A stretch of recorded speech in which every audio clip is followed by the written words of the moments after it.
Well, hey there, it's me, Dr. Kelly from the future, 2036. Now, don't worry, this is not some dystopian warning about how you have to change the present. Actually, we like things just the way they are. Things are going very, very well. They certainly went well for you. You did great, or you're going to do great on the medicine clerkship. And I think the feeling was mutual because it had an impact on you, improved performance on your other clerkships, and then really cemented your career preferences. Do you want to know what specialty you ended up in and where you are geographically? No? All right, I respect that. It's really about the journey rather than the destination, so that's fine. And actually, I was thinking about you also because I was on campus today and talking to some of the other upcoming medicine clerkship students. Take a look. Yeah, bro.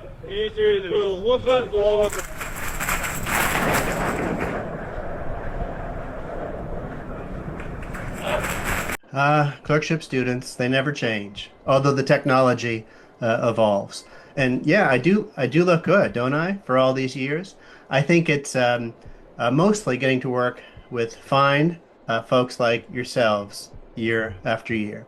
Okay, but we definitely have to make sure that history repeats itself. It's very important that you do what you did last time and you do so incredibly well. It's going to be 10 weeks of great clinical experiences. 5 weeks on the wards, 5 weeks in the clinic.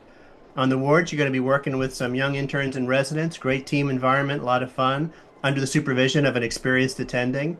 You're going to be the point person for two, maybe three patients, and you're going to be their doctor on the wards, know everything about them, and but pay attention to the other team patients as well. 6-day work week, long hours, really intense exposures and experiences, and it's going to be pretty powerful. 5 weeks in the clinic setting works like this. You have about it's weekdays only, no nights or weekends. You're going to get 5 or 6 half days of clinic per week. Some general medicine clinics, some specialty medicine clinics, and we have like 15 or 16 different specialties in internal medicine to choose from later. You can't see them all, but we'll show you some of them. And each half day clinic, you're going to have about two patients. So you prepare for them, you're efficient and stay focused in clinic. Then you think about what to do and write it up and negotiate that with the attending that you're working with, and then follow them up after clinic. It's one-on-one with the attending, no middle people in there. So it's really kind of a nice time. Now that sounds like great, right? I mean, that's a great clinical experience.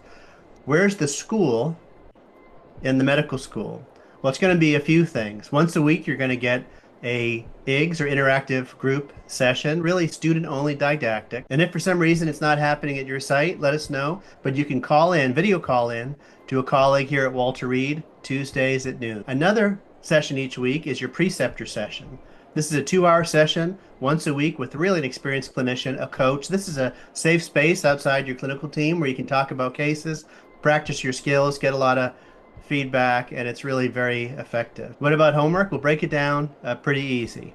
At the end of each week, weeks 1 through 3, you're going to submit a patient write-up. That's one of your EMR notes that you pick, dropped into a worksheet. Then you reflect on how it could be better. You do kind of a bullet schematic differential diagnosis if it's a new symptom. And then you write what are the need to know questions about that diagnosis or condition.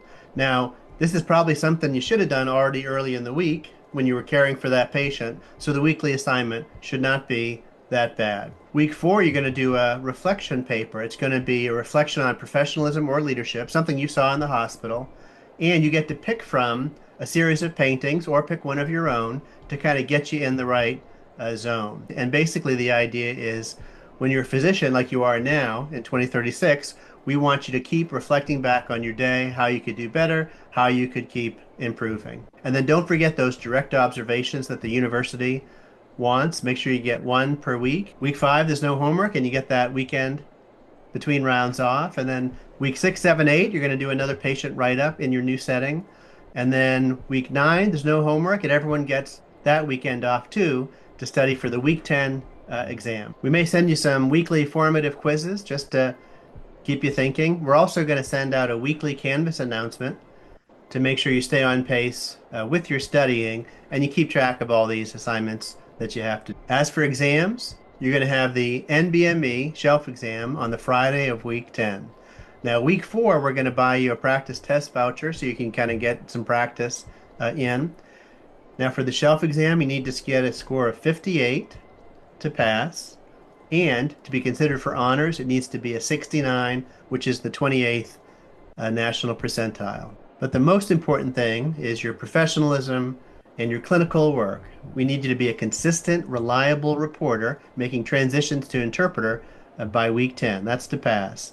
And then for honors, in that interpreter slash manager zone on average. And we, your site director, collect all the evaluations. You don't have to go hunting for them yourself. And we collect them using conversation and calibration of the teachers so the feedback is actionable, it's timely, it's useful, and it's fair and accurate. And then we meet with you every 2.5 weeks to go over that feedback so you always know where you stand. Well, that's about it, and we're really not supposed to do this, so I should drop off this channel, but internal medicine always really strives to do everything they can for their students. Again, you did an incredible job on medicine. I mean, you're going to do an incredible job on medicine, and it's great working with you here in the future in 2036.